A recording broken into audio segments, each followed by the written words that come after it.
Salam Bapak Ibu, Saudara dan Saudari, sahabat-sahabat garam dunia yang terkasih. Yesus di dalam Injil hari ini meminta kepada Petrus untuk duk in altum, bertolak ke tempat yang dalam. Satu ajakan Yesus ketika Petrus dan teman-teman dalam upaya mencari ikan itu sia-sia. Mereka tidak menangkap apa-apa. Yesus katakan, dukin altum, bertolak ke tempat yang dalam, dan tebarkanlah jalamu. Mereka sudah berjuang sepanjang malam untuk menangkap ikan, tetapi pada akhirnya sia-sia. Dengan tangan hampa, mereka tidak mendapat tangkapan apapun. Tetapi ketika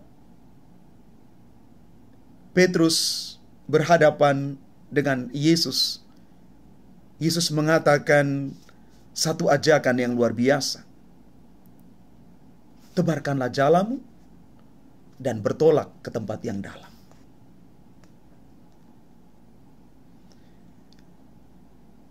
Duk in altum hanya bisa akan terjadi kalau orang memiliki dua hal: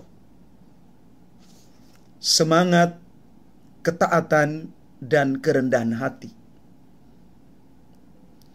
Kita tahu bahwa Simon Petrus adalah orang yang pakar di bidang kelautan, pantai, tangkap menangkap ikan. Karena memang dia dekat dengan seluruh alam sekitar laut. Karena memang dia seorang nelayan. Ketika Yesus menyuruh dia untuk tebarkan lagi jala menangkap ikan, bukan pada waktunya, Petrus sekali lagi sebagai manusia, kalau dia tidak memiliki ketaatan dan kerendahan hati, tidak mungkin dia melakukan itu. Karena dia tahu dengan pasti kapan harus menangkap ikan. Bukan pada siang hari orang menangkap ikan. Tetapi apa yang terjadi pada Petrus? Petrus mengatakan, karena engkau Yesus, Tuhan, menyuruhnya, maka aku akan melabuhkan jala juga. Taat dan rendah hati. Buahnya adalah mereka boleh menangkap ikan dalam jumlah yang luar biasa. Maka hasil ketaatan dan kerendahan hati dari Petrus dan teman-temannya terjadi ketika Yesus mengatakan,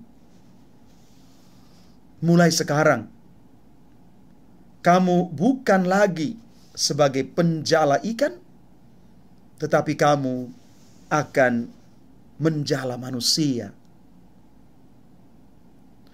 Betapa indahnya firman Tuhan hari ini menggugah kita semua.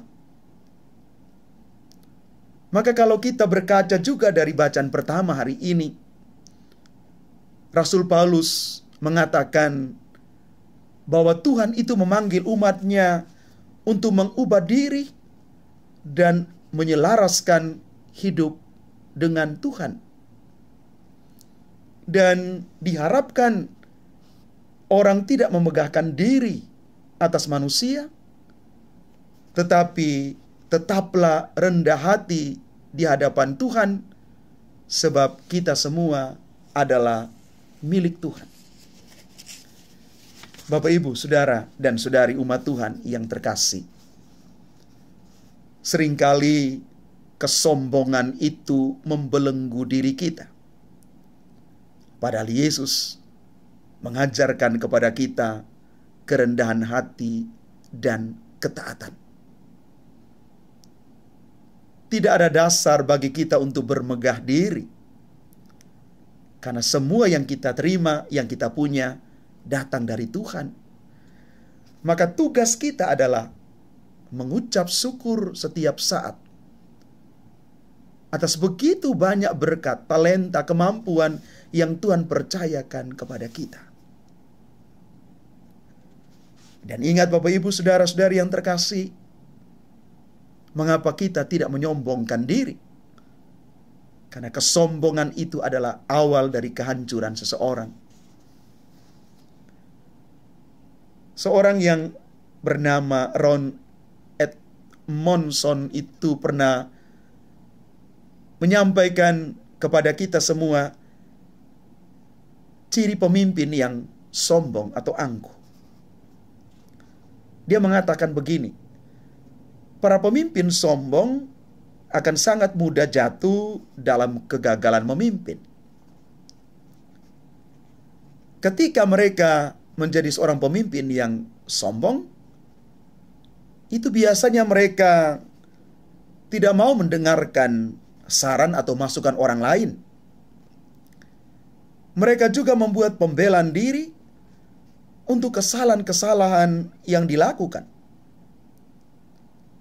Melindungi posisinya bagaimanapun caranya. Mengambil kesempatan untuk membangga-banggakan kepemimpinannya. Mereka gagal untuk melihat kekurangan pribadi dan tidak melibatkan Tuhan saat berada di posisi tertinggi. Bapak, Ibu, Saudara, dan saudari yang terkasih, mari kita belajar untuk taat dan rendah hati. Dan ketika kita diminta oleh Tuhan untuk duk in altum, bertolak ke tempat yang dalam, di sana kita akan berhadapan dengan sekian banyak tantangan. Tetapi jangan takut, bahwa di balik tantangan ada peluang besar bagi kita untuk menemukan banyak lagi berkat yang Tuhan percayakan kepada kita. Asal kita taat dan rendah hati. Tuhan memberkati kita sekalian. Amin.